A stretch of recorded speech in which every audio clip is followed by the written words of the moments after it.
வணக்கம். உங்க பிசினஸ உலக லெவலுக்கு கொண்டு போக ரெடியா? இது ஒரு பெரிய ஸ்டெப். ஆனா அது எப்படி பண்றது? வாங்க இத பத்தி கொஞ்சம் டீடைலா பார்க்கலாம். உங்க பிசினஸ்க்கு கரெக்டான பாதை எப்படி சூஸ் பண்றதுன்னு தெரிஞ்சுக்கலாம். நீங்க எடுக்க போற முதல் முடிவு அதுதான் ரொம்ப ரொம்ப முக்கியம். எந்த நாட்டுக்குள்ள போறீங்கன்றதை விட எப்படி உள்ள போறீங்கன்றது தான் உங்க வெற்றியை டிசைட் பண்ண போகுது. இது ஒரு பெரிய கேள்வி இல்லையா?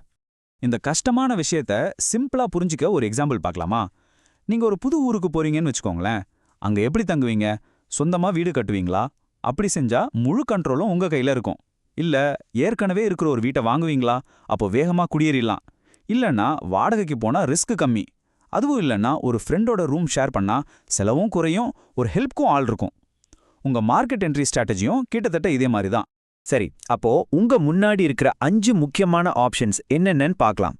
ஒவ்வொன்றுக்கும் அதுக்குன்னு சில பிளஸ் இருக்கு, சில மைனஸ் இருக்கு. First option wholly owned subsidiary, அதாவது முழுமையா உங்க சொந்த நிறுவனம். இது நீங்களே ஸ்கிராச்ல இருந்து ஒரு புது கம்பெனியா அந்த நாட்டுல ஆரம்பிக்கிறது. இதுல என்னன்னா உங்களுக்கு 100% கண்ட்ரோல் இருக்கும். ஆனா அதே சமயம் இன்வெஸ்ட்மெண்ட், டைம், ரிஸ்க் எல்லாமே அதிகம். ஒரு பெரிய கார் கம்பெனி இந்தியால தன்னோட சொந்த ஃபேக்டரியை கட்டுறதை யோசிச்சு பாருங்க. அதுதான் இது. ரெண்டாவது அக்விசிஷன். சிம்பிளா சொல்லணும்னா அந்த நாட்டுல ஏற்கனவே நல்லா போயிட்டு இருக்கிற ஒரு கம்பெனியை அப்படியே வாங்கிடுறது. இதனால என்ன ஆகும்? நீங்க ரொம்ப வேகமா மார்க்கெட்டுக்குள்ள போயிடலாம். ஒரு பெரிய அமெரிக்கன் டெக் கம்பெனி இந்தியால வளர்ந்து வர்ற ஒரு ஸ்டார்ட் அப்பை வாங்குறத கற்பனை பண்ணி பாருங்க. அவங்களுக்கு ஏற்கனவே இருக்கிற கஸ்டமர்ஸ், டெக்னாலஜி எல்லாமே உடனே கிடைச்சிடும் இல்லையா? மூணாவது ஜாயிண்ட் வெஞ்சர். இது ரொம்ப சுவாரஸ்யமானது. நீங்க அந்த நாட்டில் இருக்கிற ஒரு கம்பெனியோட பார்ட்னர்ஷிப் போட்டு 2 பேரும் சேர்ந்து புதுசா ஒரு கம்பெனியை ஆரம்பிக்கிறது. இதனால செலவு, ரிஸ்க், அந்த ஊர் மார்க்கெட் பத்தின அறிவு எல்லாத்தையும் ஷேர் பண்ணிக்கலாம். நம்ம வீட்டு எக்ஸாம்பிளுக்கு வந்தா ஒரு லோக்கல் ரூம்மேட்டோட தங்குற மாதிரி.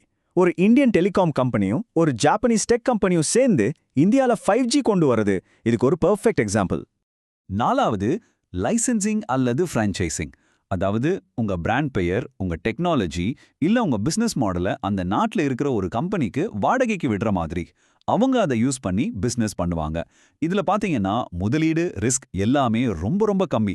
மெக்டானல்ட்ஸ், ஸ்டார்பக்ஸ் எல்லாம் எப்படி உலகம் பூரா பரவுச்சுன்னு நினைக்கிறீங்க? கரெக்ட், இந்த ஃப்ரான்ச்சைசிங் மாடல் மூலமா தான். கடைசி மற்றும் 5வது வழி ஏற்றுமதி. இது ரொம்ப எளிமையானது. உங்க தயாரிப்புகளை இங்கிருந்தே அந்த நாட்டுக்கு அனுப்புறது. இது அந்த சந்தையை சோதிச்சு பார்க்க ஒரு நல்ல வழி. பெரிய முதலீடு எதுவும் தேவையில்லை. நம்ம ஊர்ல கைவினை பொருட்கள் செய்யற ஒரு சின்ன நிறுவனம் தங்களோட பொருட்களை ஆன்லைன் மூலமா வெளிநாடுகளுக்கு விற்பனை செய்யறது ஏற்றுமதிக்கு ஒரு எளிய உதாரணம். சரி, இப்ப இந்த 5 ஆப்ஷனையும் சைட் பை சைடு வச்சு கம்பேர் பண்ணி பார்க்கலாம். இந்த டேபிள பாருங்களேன். ஒரு பக்கம் உங்களுக்கு கண்ட்ரோல் ஜாஸ்தியா வேணும்னா நீங்க இன்வெஸ்ட்மெண்ட்டையும் ரிஸ்கையும் ஏத்திக்கணும். அதே சமயம் இன்வெஸ்ட்மெண்ட் கம்மியா போதும்னு நினைச்சீங்கன்னா நீங்க கண்ட்ரோலை விட்டு கொடுக்க வேண்டியிருக்கும். இது ஒரு ட்ரேட் ஆஃப் தான். இதை இன்னும் சிம்பிளா புரிஞ்சுக்க 2 எக்ஸ்ட்ரீமையும் பாருங்க. ஒரு பக்கம் ஹோலி ஓன்ட் சப்சிடியரி. இதுல உங்களுக்கு 100% கண்ட்ரோல், ஆனா காஸ்டும் பயங்கரமா இருக்கும். இன்னொரு பக்கம் லைசென்சிங். இதுல செலவு ரொம்ப ரொம்ப கம்மி, ஆனா உங்க பிராண்ட் மேல உங்க கண்ட்ரோலும் ரொம்ப கம்மியா தான் இருக்கும். சோ இந்த 2 எக்ஸ்ட்ரீம்களுக்கு நடுவுல தான் உங்களுக்கான பெஸ்ட் ஆப்ஷனை நீங்க கண்டுபிடிக்கணும். ஓகே, இப்போ நாம ரொம்ப முக்கியமான ஒரு கட்டத்துக்கு வந்திருக்கோம். இத்தனை ஆப்ஷன்ஸ்ல உங்க பிசினஸ்க்கு சரியான வழியை எப்படி செலக்ட் பண்றது? வாங்க அதுக்கு ஒரு ஃப்ரேம் ஒர்க்கை எப்படி ரெடி பண்றதுன்னு பார்க்கலாம். கரெக்டான முடிவை எடுக்கணும்னா நீங்க உங்களையே சில முக்கியமான கேள்விகளை கேட்டுக்கணும். எனக்கு மார்க்கெட்ல எவ்வளோ கண்ட்ரோல் வேணும்? எவ்வளோ பணம் இன்வெஸ்ட் பண்ண நான் ரெடியா இருக்கேன்? எவ்வளோ சீக்கிரமா மார்க்கெட்குள்ள போகணும்? என்னால எவ்வளோ ரிஸ்க் எடுக்க முடியும்? எதிர்காலத்துல என் பிசினஸை எப்படி ஸ்கேல் பண்ண போறேன்? இந்த 5 விஷயம் தான் உங்க முடிவோட ஆதாரம். ஒவ்வொரு கம்பெனிக்கும் இதோட ப்ரையாரிட்டி மாறும். இப்போ இந்த சார்ட்டை பாருங்களேன். ஒரு கம்பெனிக்கு ரிஸ்க் கம்மியா இருக்கணும்ன்றது தான் 40% முக்கியம். அவங்களுக்கு அதுதான் டாப் ப்ரையாரிட்டி. இன்னொரு கம்பெனிக்கு வேகமா மார்க்கெட்குள்ள போகணுன்றது முக்கியமா இருக்கலாம். சோ உங்க கம்பெனியோட ப்ரையாரிட்டி என்னன்றதை முதல்ல நீங்க தான் முடிவு பண்ணணும். அப்போ இங்க முக்கியமான பாயிண்டே இதுதான். இந்த கஷ்டமான முடிவை ஒரு சிம்பிளான 3 ஸ்டெப் ப்ராசஸா மாத்துறது. ஸ்டெப் 1, உங்களுக்கான கிரைட்டீரியா என்னன்னு முடிவு பண்ணுங்க. ஸ்டெப் 2, அதுல ஒவ்வொன்றுக்கும் எவ்வளோ முக்கியத்துவம்னு ஒரு வெயிட்டேஜ் கொடுங்க. ஸ்டெப் 3, இப்போ நம்ம பார்த்த 5 ஆப்ஷனையும் இந்த கிரைட்டீரியா வச்சு ஸ்கோர் பண்ணுங்க. எந்த ஆப்ஷன் ஹையர் ஸ்கோர் வாங்குதோ அதுதான் உங்களுக்கான பெஸ்ட் ரூட்.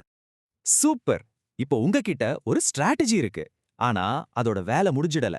உண்மையில இப்பதான் வேலையை ஆரம்பிக்குது. அந்த முடிவை எப்படி வெற்றிகரமா செயல்படுத்துறதுன்னு பார்க்கலாம் வாங்க. அதுக்கு ஒரு தெளிவான பிளான் வேணும்.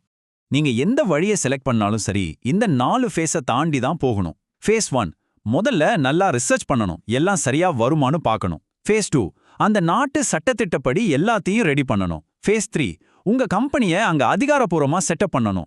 கடைசியா ஃபேஸ் 4 மார்க்கெட்ல உங்க ப்ராடக்ட்டை லான்ச் பண்ணணும். சரி, எல்லாம் பண்ணியாச்சே. ஆனா நம்ம கரெக்டான பாதையில தான் போறோமான்னு எப்படி தெரிஞ்சுக்கிறது? அதுக்கு தான் வெற்றியை அளவிடணும். முதல் நாள்ல இருந்தே market share, revenue growth, return on investment மாதிரி தெளிவான மெட்ரிக்ஸை ட்ராக் பண்ணணும். அப்போதான் தேவைப்பட்டா உங்க ஸ்ட்ராட்டஜில சின்ன சின்ன மாற்றங்களை செய்ய முடியும். சரி, நாம இப்போ கிட்டத்தட்ட முடிவுக்கு வந்துட்டோம். இவ்ளோ நேரம் பேசினதுலேருந்து நீங்க எடுத்துட்டு போக வேண்டிய முக்கியமான டேக்அவே என்ன? ஒண்ணே நல்லா ஞாபகம் வச்சுக்கோங்க. குளோபல் மார்க்கெட்குள்ள போக இதான் பெஸ்ட் வழி அப்படின்னு ஒண்ணு கிடையவே கிடையாது. ஒவ்வொரு ஆப்ஷனுக்கும் சில பிளஸ் இருக்கு, சில மைனஸ் இருக்கு. புத்திசாலித்தனம் எதுல இருக்குன்னா, உங்க கோல்ஸ்க்கு ஏத்த மாதிரி சரியான ட்ரேட் ஆஃப்ஸை கண்டுபிடிச்சு ஒரு பேலன்ஸ்டு முடிவு எடுக்கிறதுல தான் இருக்கு. இந்த கோட் பாருங்க, எல்லாத்தையும் ரொம்ப அழகா சொல்லுது. ஸ்பீடா போகணுமா இல்ல கண்ட்ரோல் கையில இருக்கணுமா? இன்வெஸ்ட்மெண்ட் பண்ண ரெடியா இல்ல ரிஸ்க குறைக்கணுமா? இதுக்கு நடுவுல சரியான பேலன்ஸை கண்டுபிடிக்கிறது தான் உங்க முன்னாடி இருக்கிற உண்மையான சேலஞ்ச்.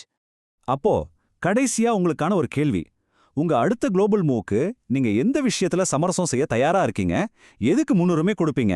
ஸ்பீடுக்கா, கண்ட்ரோலுக்கா இல்ல காஸ்ட்டுக்கா? கொஞ்சம் யோசிச்சு பாருங்க. உங்க பதில்ல தான் உங்க உலகளாவிய வெற்றி அடங்கியிருக்கு.